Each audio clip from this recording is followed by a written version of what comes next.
Hello, ladies and gentlemen, and welcome to another episode of the Call It Anything podcast. I am Jack, joined by my guest, Mr. Solis. and we are back with another episode. Sir, how have you been? I'm doing swell. Hanging in there. 9 days left. So we're all on summer break. Yeah, just about that time. I can only imagine how difficult it is, because I remember, especially when I was there, how difficult it was when you in those like last week or two, and you have to hear the students talking about, well, other schools are already out. Why can't we be out already? You've seen the Spy Kids meme of the boy dancing? Where the title, the caption is, kids, I want to go home, teachers. And the little boy dances. He goes, how strange. So do I. Oh, man. How are you, sir? Doing well, doing well. Pushing through each day. Just had a recent trip back to LA for one of my friends' graduations, and it was a fun trip. Got to see a lot of people. Got to do a lot of stuff. It was Awesome. It was eventful. And you thought, yeah, maybe I'm back like John Wick. Gonna rent an apartment with Oscar. Plant yourself here where you belong. That's what I want to be, Jack. My dad was converted from Catholicism, and he had this guy that he was a pen pal with, a literal letter back and forth. And he used to always say, when are you coming back? When are you coming back to the Catholic? And he used to let me read his letters. And I want to do that. I want to write you letters and go, when are you coming home, Jack? Oh, man. It's like a cornerstone franchise player getting traded from the franchise because they didn't want to make ends meet. Oh my, how real is that analogy? Come work for nothing. Come stay with us for absolutely nothing. Yeah. Come back so I can go back to not appreciating you. Oh, man. Hey, you got a car. Do you have a license? Not yet. Working on it. Got it. Right on.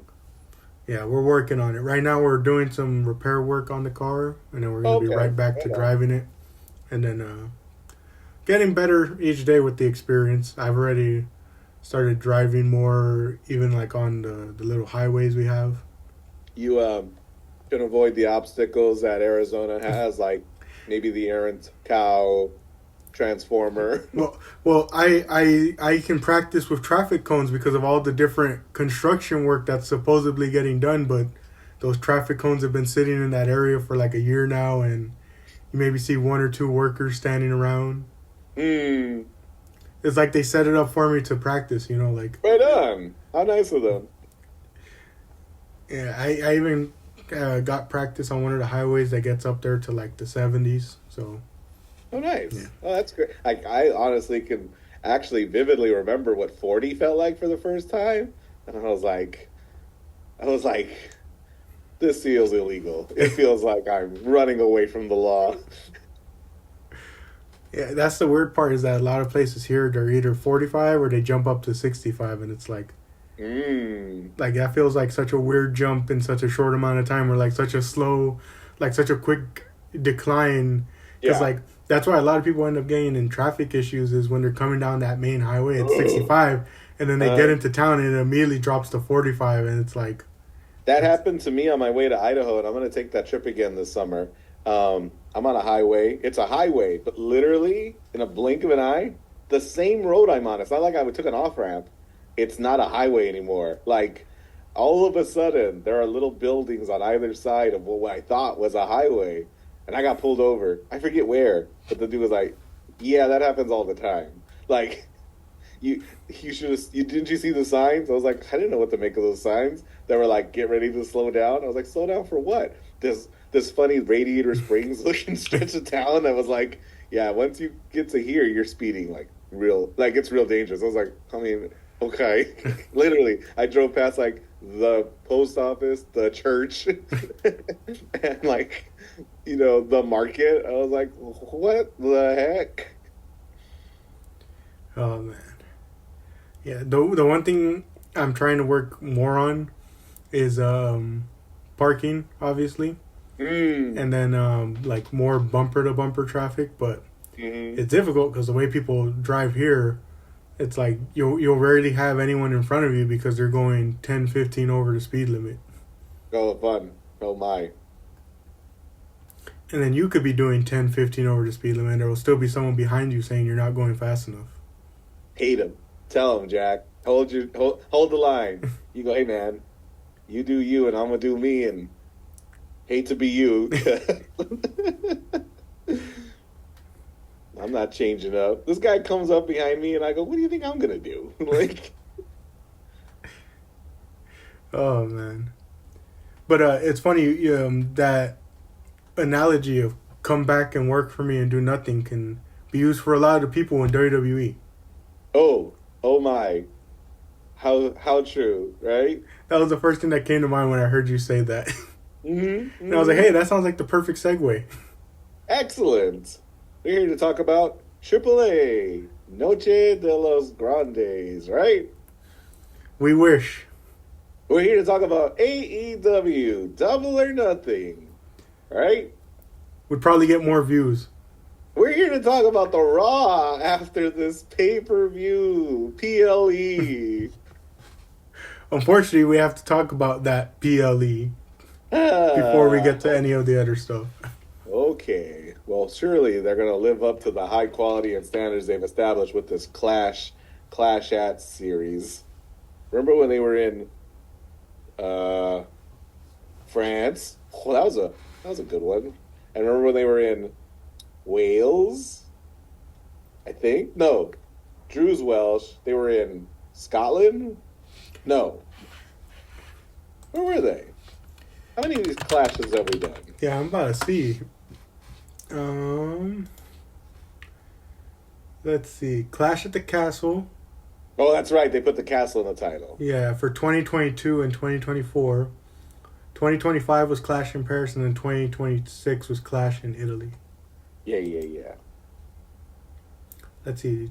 2022 was in Cardiff, Wales. Yes, you were right.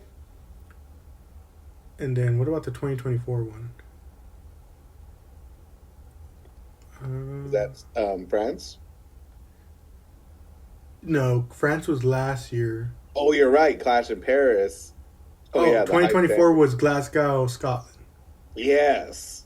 So Drew got to be in the main event of both those shows, and he lost in both those shows. He should have won either of them, if not both of them. Yeah. You mean you didn't want to see him beat Roman Reigns in 2022 like everyone wanted to see?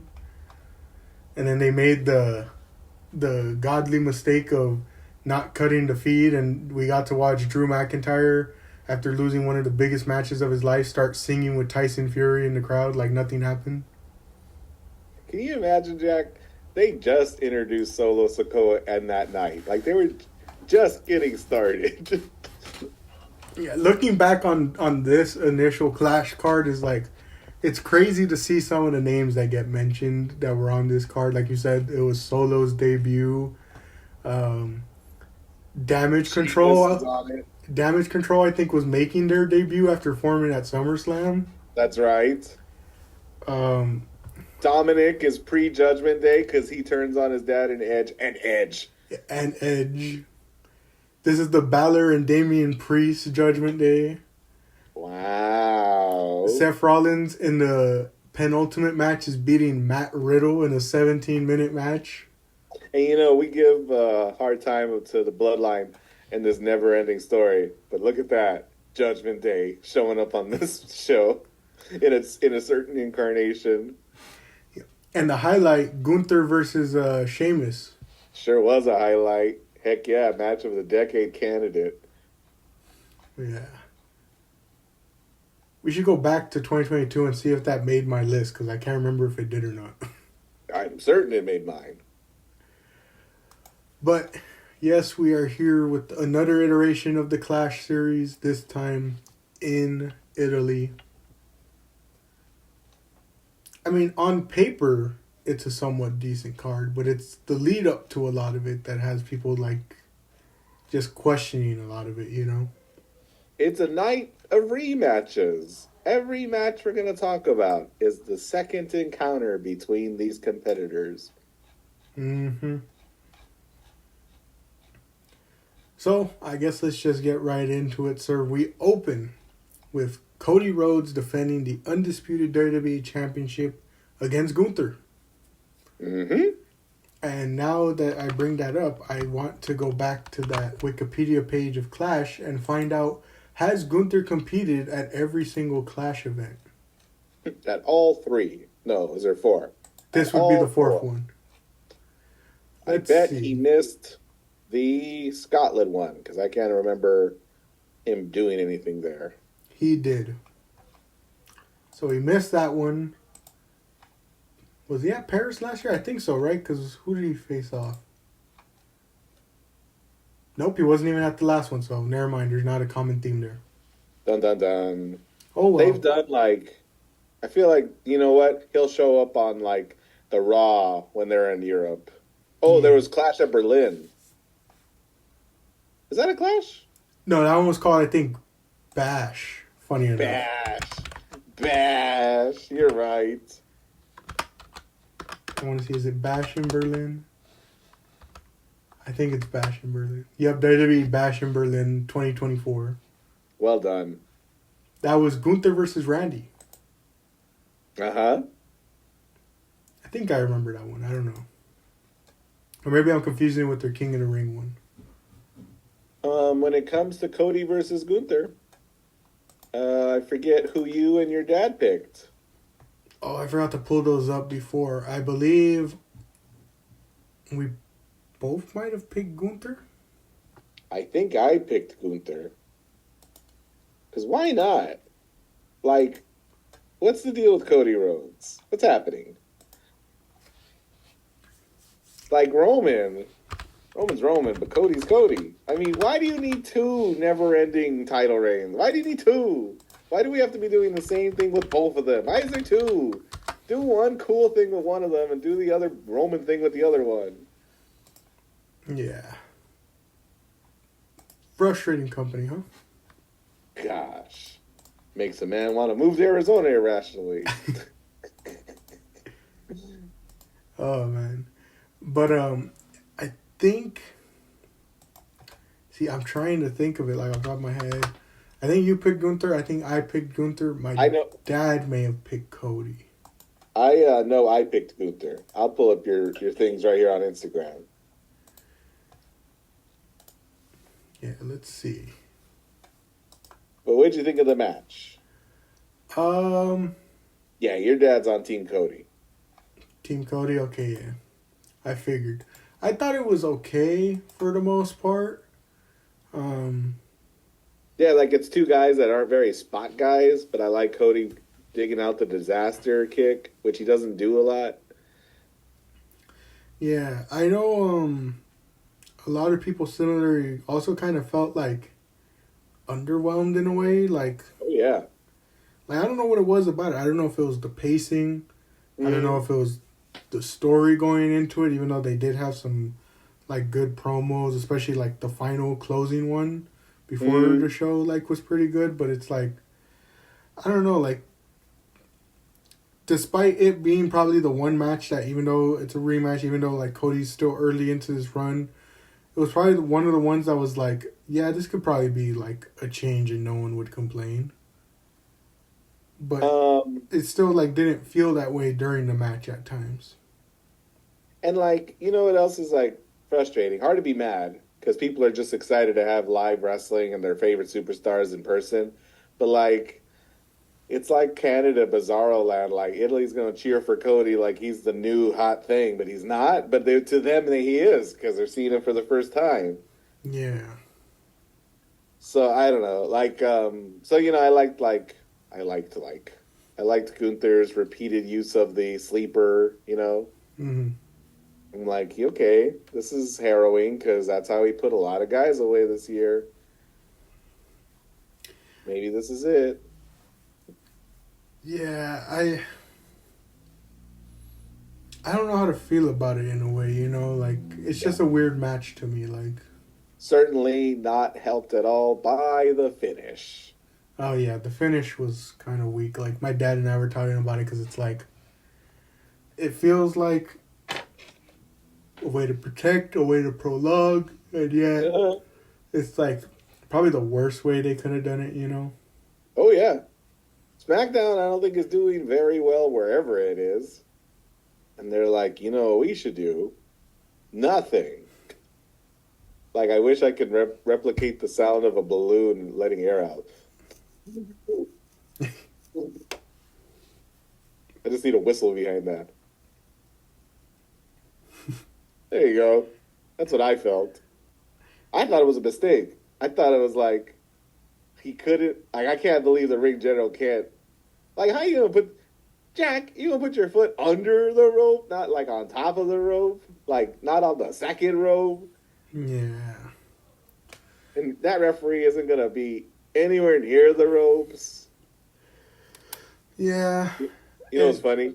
Right after the match, like Gunther is like absolutely fine, and he doesn't start throwing a fit until he knows the camera's on him, or until he's like it's his cue to throw a fit. Imagine me throwing a fit the second the music starts, but I could see him like kind of standing there going, "Are you ready?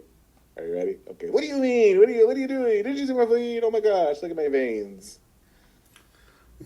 It's like a means to protect, but yet all it does is just make him look like dumb in a way.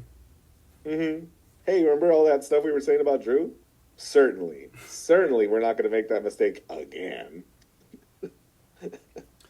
Oh man. Oh man. Like what do we risk? What is the worst thing that'll happen? You might accidentally make a star. You know, you remember they can't do that unless they're the ones that are purposely and meticulously planning it behind the scenes, you know? They are! I didn't book this match. They did. I didn't pick these two. No, but I'm saying, you know how you're like, oh, what's the worst that could happen? You can make a star. It's like they don't like to do that unorganically, you know, like, or sorry, they don't like to do that organically. Like it has to come through their means. They have to be the ones that manufactured it. I can think of one grande counterexample to that. At least one El Grande counterexample. God, this company. It's like a boyfriend or girlfriend we should have broken up with a long time ago, Jack. Our opt-out was 2020. Huh? The opt-out was 2020 for us. Like, that could have been the chance. Time. That was the best chance. You know, we were quarantined. We were 6 feet apart. Could have used that excuse as like, you know, it's time to move forward. Could have worked on ourselves. Don't mind me watching AEW the week after we break it off. Could be just a couple of well-adjusted sickos we could have been. Oh, man. But it's not all too bad. I mean, it's really bad right now for WWE, but like you still get little bits and pieces. But that's when you got to beg the question of, is it worth it? You ever seen that American Dad where Steve asks Roger, "Why do they?" No, I think somebody. The running gag is, "Why do they stay?" Yeah, Steve sees Roger hanging out with a new kid, but he's abusive. And he's replicating the novellas that they watch. And he goes, "Why do they stay?" Oh, man. But moving forward to the next match. Rhea versus Jade for the WWE Women's Championship. Another rematch. Yep. A lot of this stuff was also set up through the Saturday night's main event, which makes it even more prolonged. Oh, certainly. They had their match at WrestleMania, which I thought was one of the better matches, right, of Jade Cargill's WWE career so far. So, you know. And you know what? In this match, like, I don't think I'd say it was better than the WrestleMania one. It was okay. And, like, I noticed that, like, this match was heavily dependent on, like, reversals. Mm. Yeah, like a lot of well-timed strategic reversals. Yeah, I noticed that too. I was actually kind of a bit surprised by this one in a way. Like, even though they did good in the WrestleMania match, this one still felt like a like what's the word I want to use? It really felt like I guess you would call it like I guess overperformance in a way, like while the Oh, previous match interesting. underwhelmed, like this one actually like surprised a bit. Okay, yeah, I could get behind that. Like there was stuff outside. I don't think they went outside too much in WrestleMania, so this time they're like, we're gonna go outside. Yeah. And They like you put a lot said, into the this one. reversals, Hmm. which I kind of like that they did a lot of that during the match because with a lot of the flack Jade gets for her development, a match Yeah, like this showcases at least like that she's still making strides in that development. and like this being the second outing for them, you're told that each of them sort of have each other figured out more than the first time. So I'm gonna go for my big boot. Haha, I ducked it because I knew you were gonna go for your big boot, and I'm gonna go for this PT kick. Haha, I knew so I ducked it. I'm gonna go for my riptide. No, I'm gonna slip out. I'm gonna go for my jaded. No, I'm gonna slip out because we've got to. The only thing they didn't do was that like Will Ospreay Ricochet pause, applause break pause. I think they, Jack, they saw Rollins do it at the last show and we're like, yeah, no. Jack, it's Wednesday. The show was 3 days ago, and talking through this match and remembering how it ends, I got so mad right now. I'm like, I gotta check my blood pressure right now because I go, oh God, we gotta talk about that. Oh no. Oh man, yeah, the finish. Where do we even begin? Well, Mia Yim and BFAB come down to support Jade because they're gonna do that. They're friends. I don't know if they have a name, like a collective name, but Yeah. they're gonna come out and do that. And I don't remember what they do. All I know is that Jack. So there's a pin attempt, and BFAB's supposed to get the foot, put it on the rope, and she can't reach the foot, and it almost goes wrong. The ref just about counts to three. I don't know what Jade's doing with the foot. Like, why does it feel like she's trying to not let BFAB touch her foot? It was very Tongalo coded. That's what I saw on Instagram. But like, besides the like clear mistake, and we'll get to what happens after. Jack, how dare this company? How dare they do not one, not two, but 3 foot on the rope bits in the space of 2 consecutive matches? It's kind of baffling how afraid they are of definitive finishes. But like 3 foot on the rope Yeah. bits? At least before when you'd get the dusty finish, the spotty finishes, like they would switch it up. One's a DQ, I one's a foot wish on the the rope. ghost of Dusty came back just to pull the ref out of the ring by his foot. Please. 3 in the space of 45 minutes. Yeah. But we got to get to how the third one comes to be. So BFAB blah blah blah, messes it up. Ref sees her. Ref realizes he shouldn't see her. So he's thinking about it, Jack. Like you see the gears turning. You got to think somebody's yelling in his ear, and he's like, "Well, I got to throw you out. Get out of here, you." But go that way. So you run into Charlotte. Oh my gosh. Yeah. Yeah. Charlotte Charlotte gets comes in. involved. Yeah, wearing all the colors of the rainbow. Beat him up, beat him up. Jade goes for a pin attempt. But then Charlotte, eye for an eye, foot for a foot, helps her friend Rhea. Puts her foot on the rope. Haha, got him. But 3 foot on the ropes.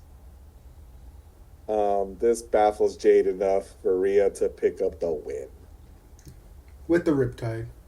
with the riptide. Yeah. Once again begs the question, is it worth it? Let me sit down something and reverse it. Missy Elliott, sir. On Raw, Jack. I won't spoil it if you want to see it because I think it's a worthwhile match. There's actually a fourth foot on the Oh rope man, on Raw. So that's four in the space of 2 days, two shows, and three matches. classic WWE. Like it's like they got a weighted dice. Oh man. But we move on to our next one. Another rematch. Now we're One, on the actual PLE. Those were two freebies. Hey, those are definitely gonna get people to subscribe. Don't you love foot on the rope finishes? Pay us money to see it more often. it literally, Come it, for the anticlimactic finishes to these stories. it literally makes me think about like what you said about the whole like when you were talking about AAA like WWE potentially trying to get them on Netflix. And it's Yeah, like you want to believe it'll be this good. It's like I just imagine some of the people who like, especially the people like with wrestling kind of like getting like this resurgence. You see a lot of people like reacting to it more like on social media, but like they'll yeah. react to like highlights and stuff, and it's like, gee, I wonder how many of those people will go subscribe to like Netflix to watch WWE, go subscribe to ESPN to watch WWE, and to just see what's being done on a weekly basis, on a monthly basis, and they're like, man, how much do I have to sit through to get the highlights that I love watching? How dare they act like they did something and they're like, let's watch that match again on after Raw on a special and encore presentation. Like if those two, and it's so like Jack. If these two fought at Clash in Italy, they would have never been able to do what they did. And then I think they did fight each other on Raw, and they didn't come close to doing what they did. They're going to act like they had anything to do with that. The people of Mexico booked that match. I know. Oh my gosh. But this one is a surprising rematch because, as far as we knew, one of them was supposed to be retired. Whew. Obafemi and his open challenges was rudely interrupted by a returning Brock Lesnar, who, Jack, I have to admit, gets a reaction whenever he appears. Yep. What'd you think when he came out, when he came back on Raw? Confusion because I was like, okay, so like, I was just trying to think of like the logistics behind it all. Is like, how much did TKO pay him to come back out of retirement? And did Brock really bend the knee to TKO if they did really threaten to sue him for retiring? Or, Jack, was this all a ruse? We'll only know when unscripted or on kayfabe. I forget the name of their Netflix show. Um, we'll only know then. Oh man, yeah. We'll only know then when the cameras just so happen to be rolling in a random corner of the backstage area where Triple H and Brock Lesnar are talking about it. I don't think you can put a camera right in front of Lesnar. You can only film him like a bear, like Bigfoot, from a safe distance. Yeah, they're gonna find backstage footage of like Triple H and Brock talking, and Yeah. it's gonna be like, oh yeah, we left a mic like propped up inside like one of the crates that they have all the stuff, and we just made it seem like it was leftover equipment. And then here's the footage filmed by our cameraman who was sitting in the very like sting seats of the back of the Hmm. arena to film it all, so Lesnar didn't see us filming him. He's like, okay, Brock, here's the deal. And this giant pallet of meat is yours. They pay him in meat. They pay him in Jimmy John sandwiches. Oh man. But what were your thoughts on this one, sir? Because surprisingly enough, my dad and I, despite it being more like of a sprint of a match and really just being only a few spots repeated over and over, like him and I kind of enjoyed this one surprisingly. That's interesting. I like to hear that. I'll tell you what this one did that I wanted them to do in WrestleMania. This one, he does the pick him up like a baby and Mm-hmm. chuck him bit. Yeah. That was good. Um, I liked. like this is like a funny math person, I think, thing to like the fact that it took as many F5s to put down Oba. Like it's like this cool exponential graph where when he was young, it took one. You know what I mean? And maybe later he took maybe later it took maybe two or three, right? And for Oba, his most recent and possible last opponent, take it up to upwards of 7, you know? Yeah. Because it's becoming less effective. He's like Wolverine. He's dying. I was kind of hoping I would run into the talk of Oba versus Brock. I'm not going to lie. That was actually a pretty good match. Even though I know the WrestleMania match was good, but it was short, this one was kind of pretty good to watch. Right on. That's what Jack was saying. Yeah. This one was aight. Except for, like Jack said, the repeat spots. You're like, yeah, that man can do more. No, I got to give it to Brock. I was expecting Brock to, like, I know Oba helped him up with that power bomb thing, but I got to give it to Brock for kind of sticking the landing off of that jump right there. I was like, you're no spring chicken, but... Makes me think of that epic choke slam that the Undertaker gave him. Remember when Brock has like a 6-foot leap, and you're like, I think Undertaker was surprised at how high he got. Hey, sir, I'll talk to you later. Good to see you. Yeah. But I mean, like I was saying, like I wasn't thrilled with the repeated F5 spots. You know, I'm not thrilled with the outcome. But like I said, for the most part, I still was like, oh, that was pretty good for what it was. You know, it was. Yeah, I'll give the edge to the WrestleMania match. Yeah, more favorable outcome as well. Did you see the clip of Oba on Raw? Yeah, I saw that one. Yeah, that was so good. That was amazing. And like, aura farming is what they say nowadays. Dude loses to Brock, still super white hot, dominant. When we're done talking about the show, I'd certainly like to hear your prediction for the King and Queen of the Ring. Oh, definitely, yeah. I tried to fill up the bracket. I got so bored, or like not bored, just frustrated. I was like, forget it. I'm not even gonna think about it. Yeah, especially now that they do fatal 4-ways into the one-on-ones, it's like... I tell you what, I make a face and I grimace, but like Oba beating up 3 guys at once, I'm like, I enjoyed it. I enjoyed it so much. I have to say, I like the switch up with the spot, like the table spot, where it's like, oh yeah, they're just gonna like slowly inch their way to get back in the ring before 10. It's like as soon as Oba heard, I can't remember if it was 7 or 8, the man just stands up and like shakes off the entire attack like it was nothing.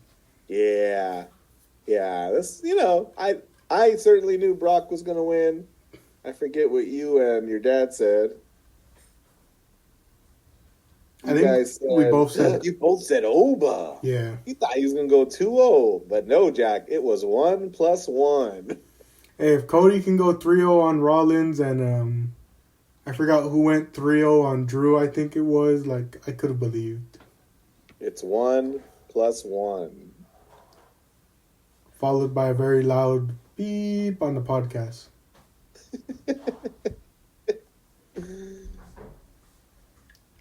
But at this point, Jack, I'm sweating the points. Oh yeah,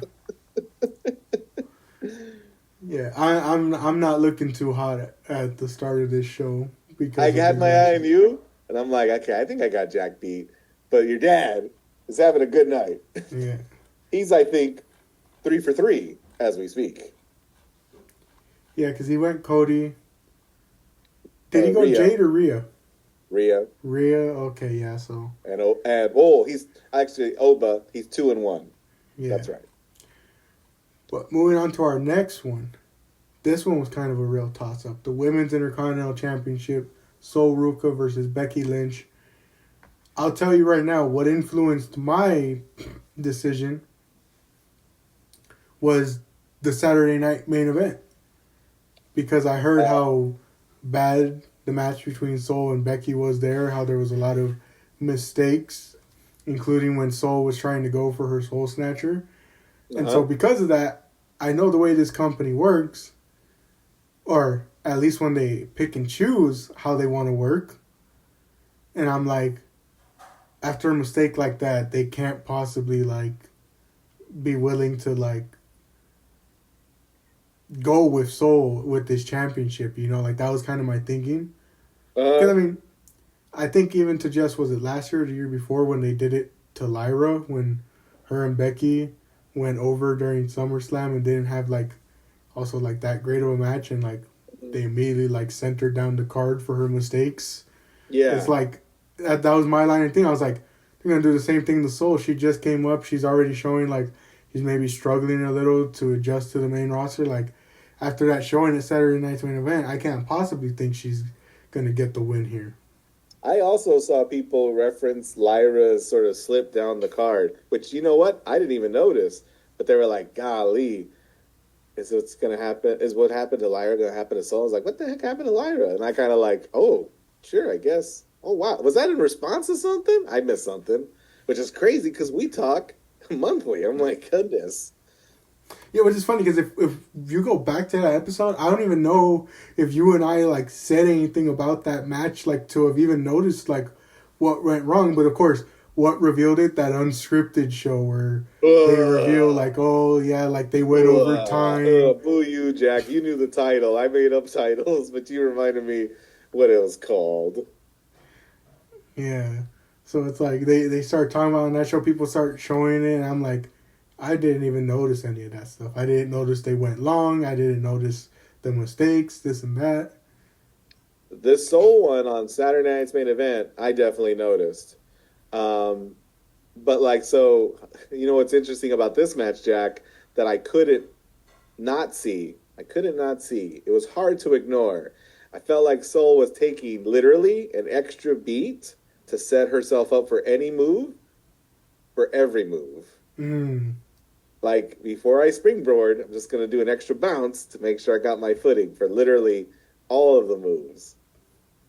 And I thought that, like, I was like, oh, we're being extra safe today. Like, almost, like, scared, you know? And I think you can definitely see it in the final Snow Snatcher where she runs up, and before she hits it, you see, like, a beat. Just, like, a quick beat that, like, is a second long, but also an eternity long.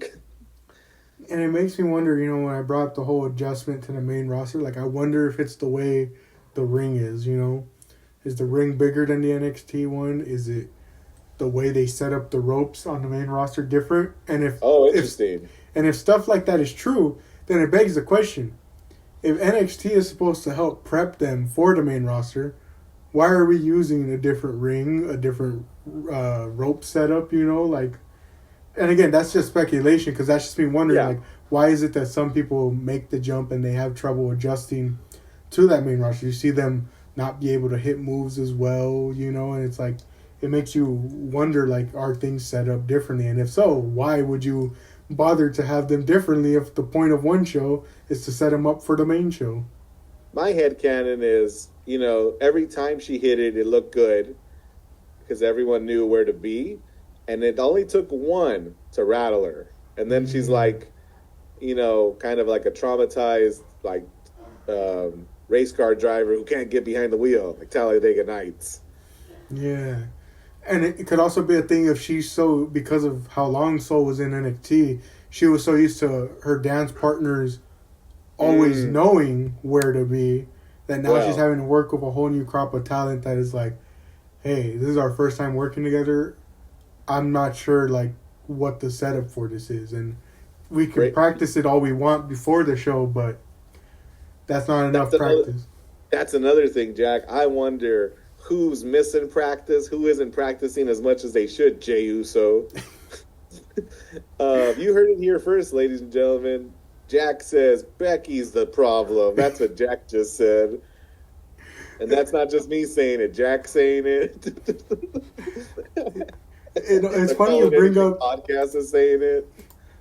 It's funny you bring up Jey Uso because, like, now anytime like something's bad and they want to like reference it being bad and like make fun of things, they'll like use that one clip with Jey Uso when he's like yeeting and getting ready to do the dive to the outside on a group of people, and then when he goes and does it, he gets caught up in the ropes and like just falls directly straight down onto the apron, like all badly.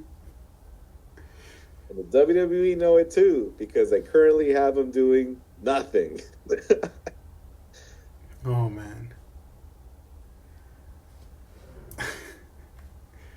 But Soul hits a calculated, precise, and timely Soul Snatcher to beat Becky Lynch for the surprise in Italy, just like Santino Marella did 20-something years ago. mm-hmm. Oh my gosh. Oh, and that was another thing. Jessica Carr is the referee. And I told my dad, I'm like, I wonder, because, I don't really watch the weekly shows too often. So I told my dad, I'm like, I wonder if they've done anything story-wise of, like, Becky going and demanding that Jessica doesn't ref her matches. I mean, obviously she has it because she is. Like, at this point, Jack, I'm waiting for Jessica to turn on the rest of the women's division and just side with Becky. Yeah. Just be a personal referee, like Bill Alfonso or something. Yeah. I've seen people bring that up in the past, like they wonder if WWE or any wrestling company would ever do a like paid off ref like angle. WCW did with Nick. What was his name? Nick. He came over and became the leader of the WCW referees in the Invasion angle. Nick. Oh, I can't remember his name. Nick Patrick. There we go. And then there was Brad Maddox. Remember he messed up Ryback's championship dreams? Yeah, I remember that one. I don't think he was working for anyone. I think that it would lasted for 2 seconds, but it was like, did Heyman pay him? And it's like, nah, he's just a named character in the story, so he's going to become Raw General Manager. Wrap your head around that one while we chug through the 2010s. Oh, man. But yeah, what a surprise here. Soul wins it. Yep, I certainly am surprised because I picked Becky and having just an awful night. My dad went with Soul, which surprised me. Huh. Well, Dad has an eye for talent, I guess. Yeah, and remember, he typically likes to go with who... Well, actually, I don't know. Sometimes he flops between, like, whether he's picking who he wants to win or who he thinks is going to win. The art of that balance. Yeah. Which plays heavily into the next match. Because I think all three of us went with one guy. Yeah, we did. And you know what's funny? When Soul wins, I am just a little bit more confident in my pick in the main event. I go, that's our title match change. That's our title change for the night. Yeah. AAA got 4. Yeah, isn't that a bit sad? But I only get 1. Yeah. But main event, tribal combat for the World Heavyweight Championship. Jacob Fatu versus Roman Reigns. I finally saw on Instagram, it was reported that viewership on Netflix is down. And I needed to know that was true because I can't imagine people being this excited about the bloodline today. And like, Jack, it's called tribal combat, but I'm like, what does that even mean? Because they started like just doing normal lockup or like rope spots. And I'm like, I'm Jacob Fatu.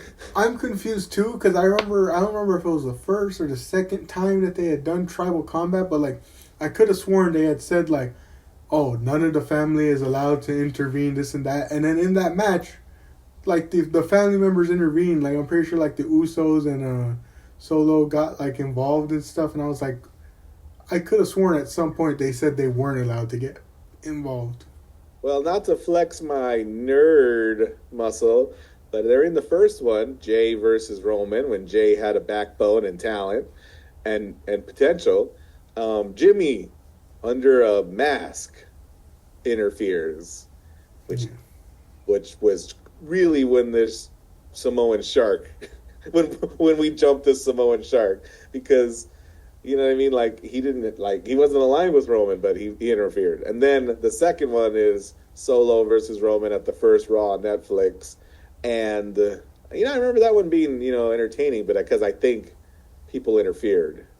Who would have interfered for Solo? Jacob. Yeah, Tonga, right. Tonga. Yeah, he's there by now. Yeah. And what I thought was interesting was that, there's this threat of an acknowledgement ceremony afterwards. And I'm like, Jay didn't acknowledge him. Solo didn't acknowledge him. But, whatever. We can rewrite history or whatever. We can continue this story that's now outlasted the NWO and the Attitude Era and your high school experience. Oh, man.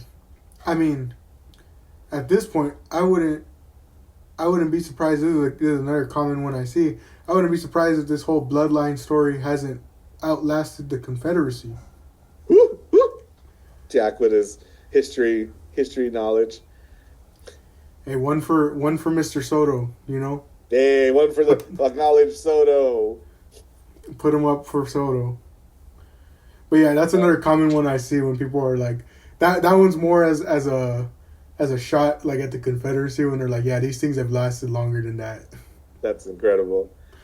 What's funny, Jack? Like a lot of people are wondering like how much control Triple H has, right? Mm-hmm. Like, is he being talked over and being passed over because TKO's doing things? I don't know, man. When Roman has a 20-minute segment every week, I go, this feels like Triple H all over it.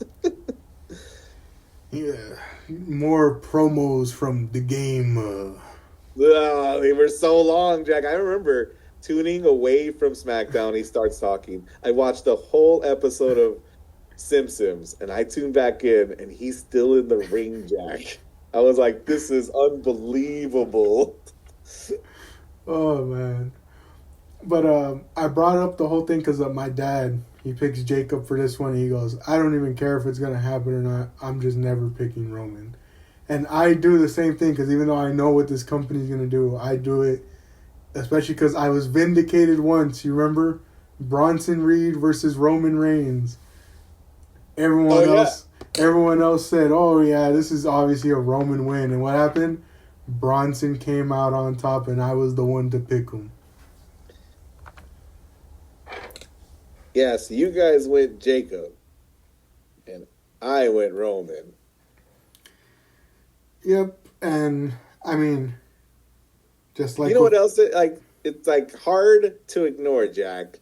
But when you think about all the press, you know what? I thought about the press and the Jimmy Fallons and the radio shows, and I'm like, is Jacob going to do that run? And I go, maybe, kinda. Maybe he's a charming guy. You know what I mean? Like, yeah. But like, I don't know. That's like, I think ever since CM Punk was like, outed or, he left in 2011, and I got to like, looking at Cena doing all the rounds, I'm like, Punk would have never done this. Like, you know what I mean? Like, yeah. You need to be this guy. So whenever a guy doesn't win the big one, I go, that's because he don't want to go on Fallon's shows. That's because he doesn't want to run the towns and do the things, kiss the babies, make the wishes. But I'm like, Jacob could. Yeah, and honestly, it might be more entertaining than when Roman does it, because it's like 100%. Like you said, there's like an endearing factor to like Jacob, because it's like because he's not conforming, like yeah, it's a different style. I want to talk about the acknowledgement ceremony more than this match. Yeah, well, because I mean, just like with every Roman match, there's nothing to talk about until the last 5 minutes. And what's there to talk about other than what you talked about the last Roman match? So Jacob loses, and they do the acknowledgement ceremony, and it's all a bore. But then when Jacob talks, what does he say, Jack? He says, I lost, but I've been losing my whole life, and losing got me here in this match, in this ring with you. And I'm like, he's shouting out his losses. He's a man of the people. And he's like, I lost in front of the world. I lost in front of my kids. He said his kids after the world, because they're seeing him lose meant more to him than the world seeing him lose. And then he gets his heat back, Jack, because he goes, I acknowledge you, but I don't acknowledge Jay. And I'm like, yes, punk out Jay. This is so, why am I taking the hook like SpongeBob and Patrick in that episode? Oh, and even when he acknowledges Roman and throws a finger up, he does this little Jacob head thing, and I go, he's still keeping his character. Dang it, this is good. Dang it, he's good. He should have won. Yeah. That's gonna be the sad part, is looking back on this era. There's gonna be so many guys where you're like, should have won. I think about Mr. Perfect. I wonder what you think, Jack. Who's the guy? Who's the guy who most should have won but didn't win? And for a lot of people, it's like Perfect or Piper Or or Owen. Scott Hall, Razor Ramon, Owen. Owen. Yeah, yeah. Like I'll give you some like Gen Z ones that I see that that I see brought up that are like, it's mainly Gen Z because they're the ones that are like, man, I don't care about cutting promos and running the rounds as the top of the company. I care about who's putting on the matches, and like the ones I see Gen Z bring up the most are like MVP, Sheldon Benjamin. Who else? Sheldon Benjamin, they wouldn't even let him win the ECW one. Yeah. I was like, why do we have 3? It's mainly those two. I'm trying to think of like who else have I seen Gen Z bring up, but like I guess for Gen Z it's like, because I mean, like any other generation of wrestling fan, they also like look at other companies still, and they're like, well, at least they got it in like this company, like at least this person got it in WCW, at least like that. Yeah. So it's like when it comes to other ones, like I just had someone from like the big one I've been seeing people talk about lately is Claudio / Cesaro. They're like, well, even in AEW he hasn't gotten it, and really he only got it in Ring of Honor and this and that. CMLL. Like, yeah. You talking about, Jack? CMLL is a world championship. Yeah. So I think those are the two I see the most, like from a modern perspective, is people looking back on the Ruthless Aggression era, and they're like, MVP and Shelton easily could have gotten it. They easily could have gotten at least the world heavyweight title. Wade Barrett. That's another one. Especially when you think about the way the 2010s were panning out, it's like, would it really have hurt, you know? And you know what's funny, when I was talking about like Gunther, right? Like, you know what's funny? Like, you don't know you're in the good times until it's too late. No one tells you you're in the good times, Jack. Remember when Jinder Mahal won it? Remember when that old man was crazy enough to put it on Jinder Mahal because he wanted to open a market? Gunther would have been champion by now. Yeah. Especially with all, like, you would think with all this expansion shows into Europe and opening that European market back up again from just house shows, it's like, how do you not go with Drew in 2022? How do you not go with him in 2024? How do you not go with Gunther at any point during the time that he's been there? Like, what's the point of opening that market if you're not going to let any of their people win? Like, you can probably even look at some of the women and you're like, how come none of them? Like, the one people brought up was like, Julia was in the crowd and yet got nothing at all, like, other than just being in the crowd for a quick pop. I'll have you know, pushes his glasses up his nose, she was in a Queen of the Ring qualifier or quarterfinal or whatever you call it on Raw. I saw that one. She took the pin, thank you very much. She was spotlighted with her new hair. Oh, man. And she kept doing the Italian hand gesture because she's part Italian, Jack. What's the matter with you? Oh, man. I gotta see, now that you bring it up, I think of Shinsuke Nakamura, and I like when people go, you know what, that guy's making a bunch of money and he surfs and he's fine. He's happy. That reminds me of I think like recently, like in an interview, what's it called? Balor said, I think he said him and Shinsuke, like talking about like, oh, when we retire, we should go open the floodgates for WWE in Japan and all that. Yeah. And like the reactions to that were hilarious too, because people were like, no. Oh, man. But that's Clash in Italy. Yeah, what's the final tally? Who's in the lead after this event and our picks? If I remember correctly off the top of my head, let me pull up the actual document to add it up, but I think my dad got 3 points on the show. Yeah, I think so, because he was wrong about Oba and Jacob. Yeah, so he gets 3. You got 2? I got 2. And then Brock and Roman. I think I only got one. I think you only got one. Yeah, because I went Jacob, Becky, Oba, Gunther. You Gunther. only got the Becky point. No, Becky lost. Oh, I mean, you only got the Rhea point. Yeah. So that would put me at 20. Yourself at 23. Because you got 2. And my dad at 20. So him and I are tied. Woo! You're both tied for last. Let's go. WrestleMania 23. John Cena versus Shawn Michaels. Yeah. Yeah, I wasted my perfect sweep last pay-per-view cycle. I you know what? I watched the show and I had a bad show, Jack. Like Soul winning, Cody winning. I honestly was doing the math, and I don't remember what you guys had. I just knew you were trailing me, and I go, they don't have enough to pass me. Yes. Yeah, unfortunately, all it's going to take is one of those 2-night shows again to just set all of us back. Don't you dare do Evolution again. Don't do it. Oh, man, yeah, Evolution last year really messed up all of us. You walked out with 2 points. SummerSlam's going to eat me alive. Yeah, that was what did it to you last year was Evolution and SummerSlam back-to-back.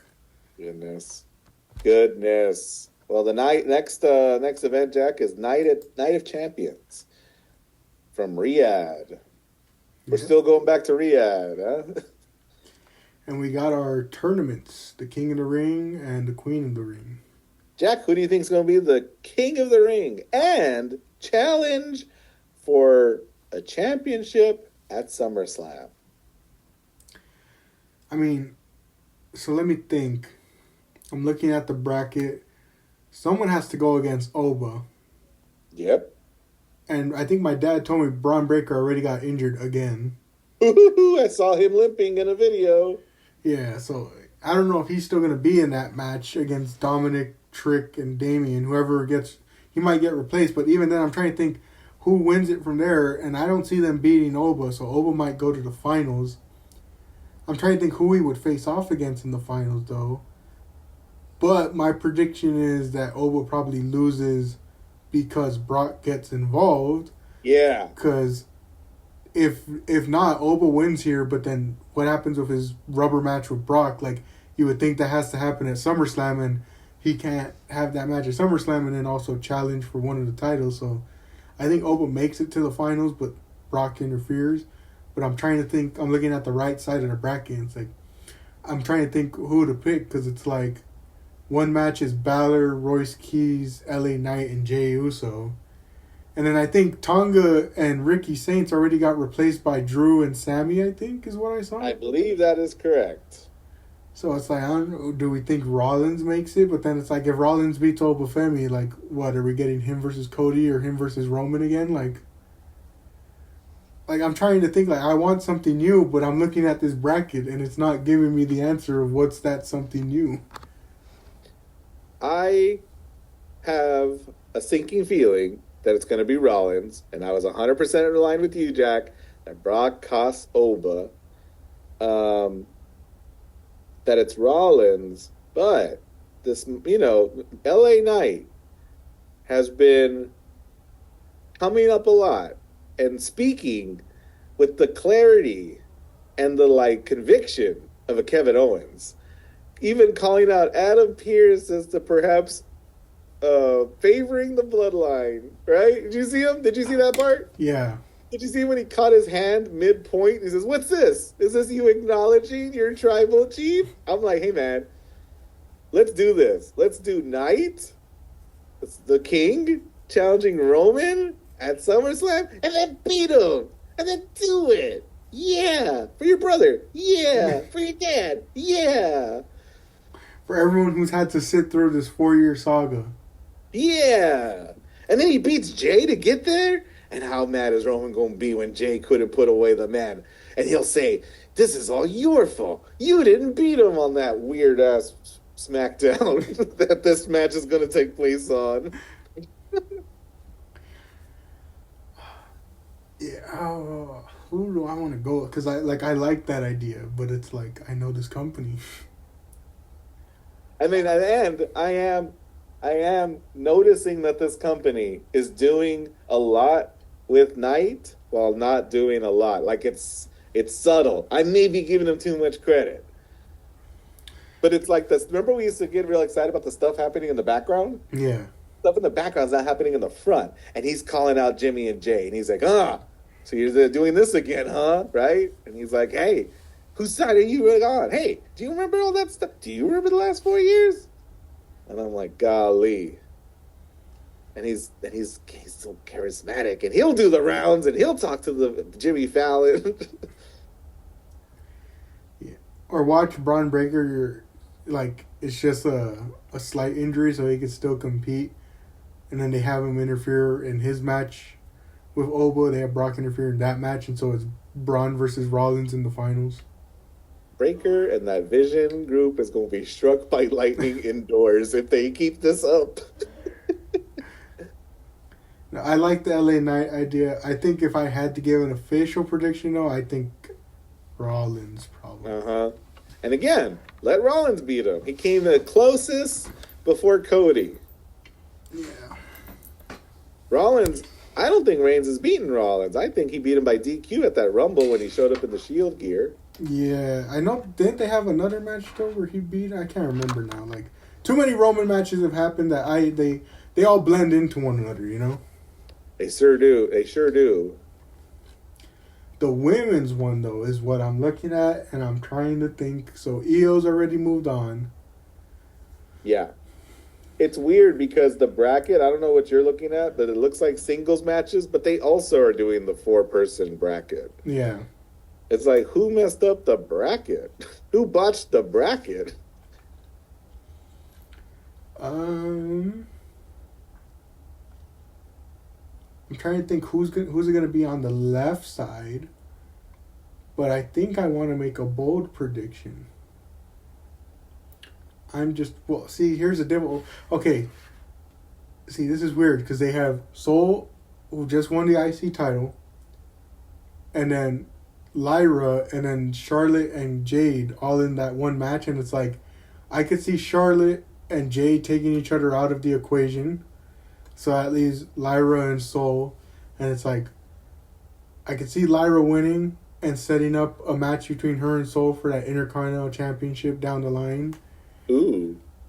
I don't know who's going to win in the other Fatal 4-Way, but I'm looking at the bottom right, and I think my bold prediction, especially because you mentioned the noticing the way you're doing with Knight, I'm noticing a lot of the stuff that's coming out about this person. I wouldn't be surprised if the way they want to strap a rocket to this new group that's getting a lot of attention on SmackDown is if they let JC Jane go all the way and win this Queen of the Ring tournament. I could totally see that happening because I'm looking at her bracket. Bailey and Raquel could take care of one another, and then JC just gets the win on Kiana James. And then because Io doesn't have anyone, because there's no Kyrie, there's no Asuka, all she has is Rhea, but Rhea could get busy with her title antics. That no one's there to help Io against what are their group? Fatal Attraction. I could see them getting involved and helping JC beat Io there to get her to the finals. Joke's on you, Jack. Io's got the old Rhea Ripley card she can pull out at any time. It's a whistle. And when you whistle, it sounds like Motionless in White, and here she comes. That's a good call right there. But yeah, it's the left side that I'm struggling to think. Like, Liv, Becky, Bliss, and Chelsea in the left side. I hope that's on Raw. I hope that's not buried in SmackDown. And then the bottom left one, it's like, I'm torn between whether Sol or Lyra gets out of that bracket. Honestly, even though I talked about Lyra like falling down the card, it would not surprise me if they let her get to the finals so that they know that JC can have someone to work a match with. You know, like, I feel like they trust JC a lot more with someone like Lyra or even Sol than like some of the other competitors, you know? Lyra more than Soul. Somebody's got to lead that match. Um, I've been flexing my nerd muscles a lot this show, but Lyra was in the finals of the Queen of the Ring last year against Nia. I think that'd be a pretty bad look if she made it that far twice and lost the big one. Remember when Nia hit her with that Yokozuna bomb, or what do you call it? Like the big one that she hit? Was it last year or was it 2024? Jack's on the case. Let me see. King and Queen of the Ring 2025. Randy, Cody. Yeah, I think that was the year before. Last year was Jade and Asuka. Oh, goodness gracious. He got me. Here, let me just make sure. So we can be Valkyrie again. Yeah, that was 2024 because that was Gunther, Randy in that one as well. Yeah, so I mean, that's kind of like my thing, but I think my pick more definitively for this one than the men's is I think I could totally see them using this for JC because I mean, hey, wasn't that initially what the King of the Ring was for? I hear you. You're absolutely right. I think Liv Morgan, so if I think, this is what I honestly think. I think Liv Morgan makes it all the way to the end because she wants to win this, because she wants to win everything. So I don't see her going up against JC Jane because you can't have heel versus heel and group versus group. You can, they won't. But in my mind, Liv makes it to the end, and then Stephanie Vacour, who I didn't realize we were waiting to heel, but we are waiting for her to heel. She comes out and takes her foot and puts it on the rope. She hits that old foot on the rope special. Or, yeah, she knocks her foot off the rope. Yeah, take that. Let's start our SummerSlam program now. Don't know why we're not involving in a program in the moment. You know what I mean? Like, you had Balor, like, keep Punk busy until WrestleMania. You got a Balor on that staff that can keep Morgan busy. I mean, Lyra's right there. Golly. Like, it's crazy. I mean... Yeah.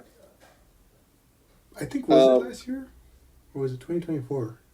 I'm starting to think. I need to check this again now. I think it was last year.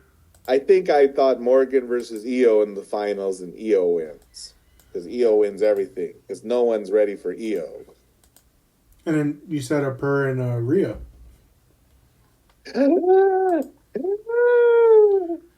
Did we just cook? Because she's not going to challenge Liv. No. Especially after beating her. Like, why would she go back and challenge her again? Hey, let's run it back. No. She says, I want to fight the best. And my best friend is the best. And this surely won't hurt our friendship. And then they can go two ways. They can do the complex, we can fight and be friends and hug it out at the end. Or it'll be the you turned on me, I hate you heel turn for one of them. Rhea? Mm-hmm. And I just realized upon like looking at my like little spreadsheet, there's also another men and women's tournament happening at the exact same time. The Speed Championship on NXT? No, the Owen Hart tournament. Oh, you're talking about the other company. The other company. Yes, there is. That one I couldn't even give a prediction.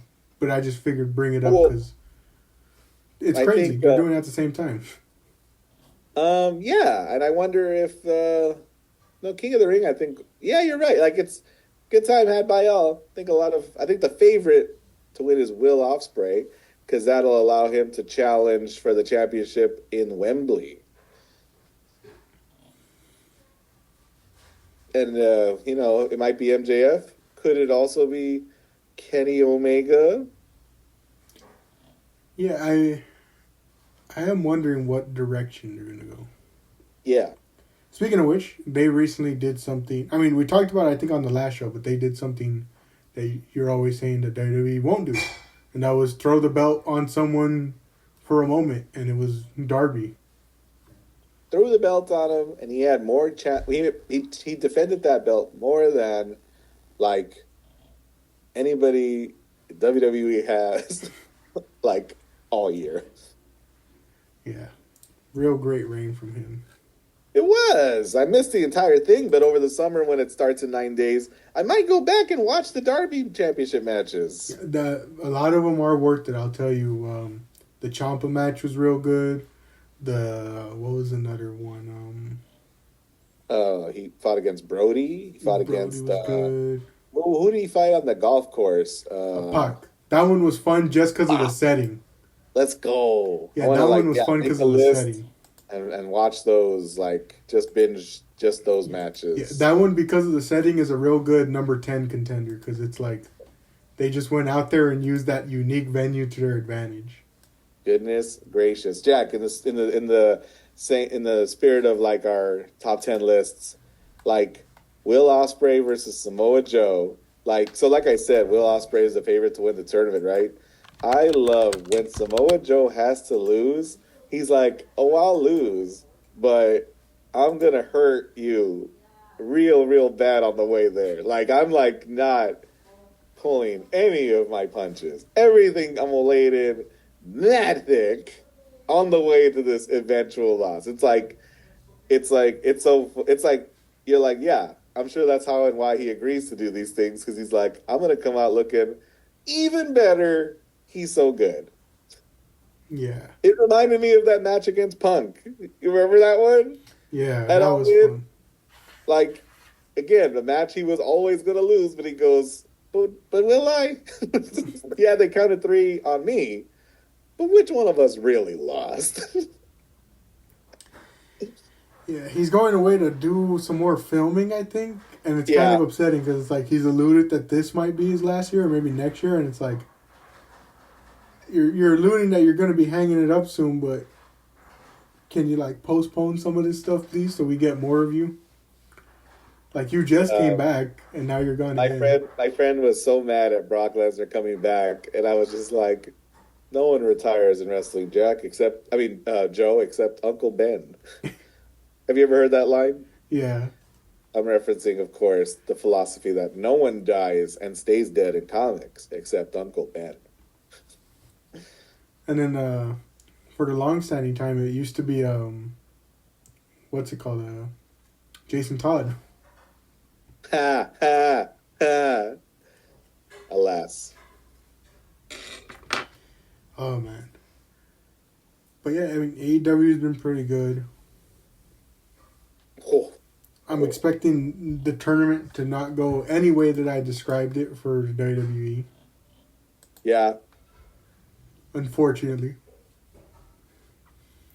There's a lot of neat directions, and then there's a lot of really cringe or boring directions, and, well, I'm not holding my breath.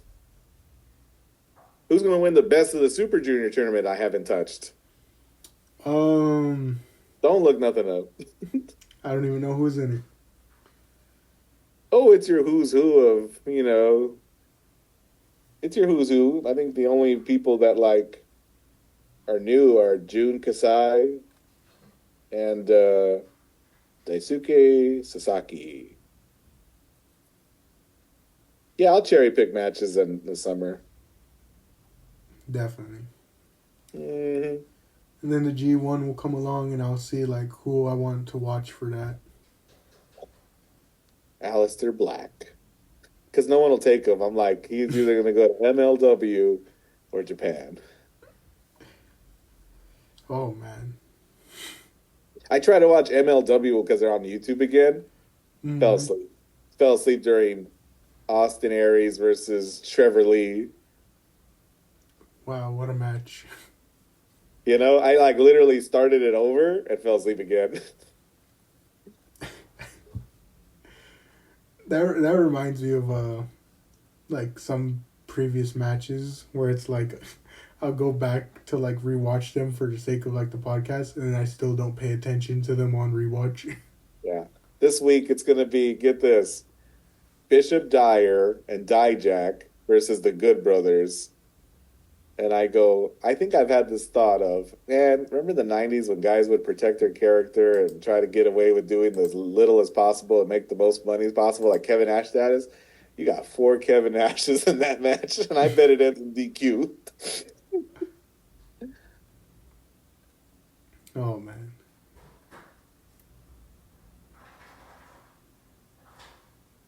Right on. Good chat and talk. Yep, that is pretty much Clash in Italy. Gotta just... I don't even know if we hold out hope at this point. Of course we have hope, Jack. Always. The night is darkest just before the dawn. Unfortunately, it's like Gotham. It's been night since 2020 a lot of the time. Wow, Jack. Wow. What a Linkin Park lyric that was. But we'll be here, as always, to cover it when it happens. Yes, we will.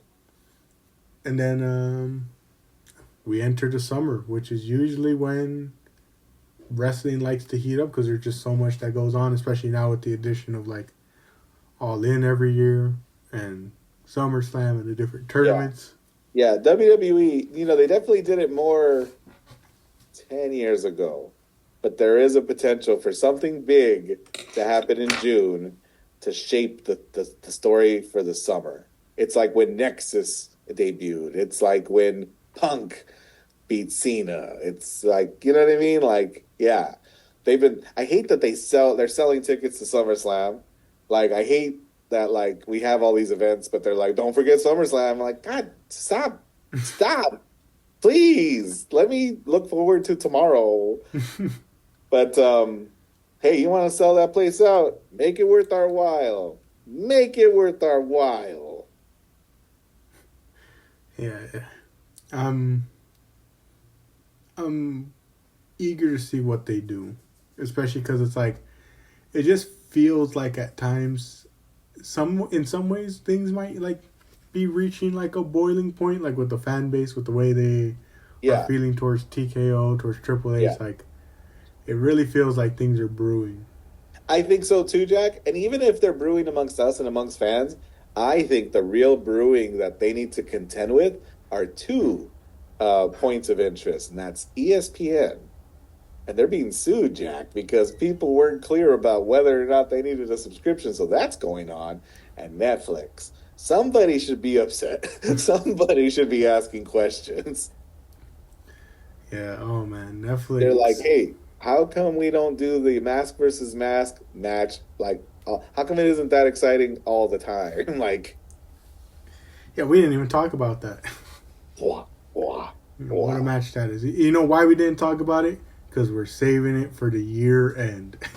You are this is what a cliffhanger. It's not if it's on my list. What number is it on my list? And by the way, the number's less than 5. 100%. That number is a prime number. Oh man. I actually remember I was going to do a joke. Jack, are we wrapping up? Yeah. We're wrapping up. But wait a minute, Jack. My foot's on the rope. We're not wrapping up. Wait, but how is it that your foot is on the rope when my foot is on the rope? It's a double rope break. And then we turn to look, and the referee's foot is on the rope. Are we all like lined up against the ropes, or are we all under different ropes on different sides of the ring? We got a really tall ref, so like somehow his legs are reaching all the way back to the ropes behind him. We're in the TNA hexagonal 6-sided ring. Yeah, and it's a fatal 4-way between you, me, my dad, and Marco, and all 4 of us plus the ref have a foot on the rope. What an indie, like that YouTube show, that Twitch stream show that Evil Uno does. That's the kind of thing they do there. Yeah, no, that's the ring we're in. We're in that small PWG ring that we're able to fit our feet on the way. Just by stretching, we're able to reach from one side of the ring to the other. Oh man. But that concludes Clash in Italy for us. We will catch y'all in the next one. But as always, thank you for joining. I have been Jack, joined by my guest, Mr. Solis. Thank you all for joining, and we'll catch y'all in the next one.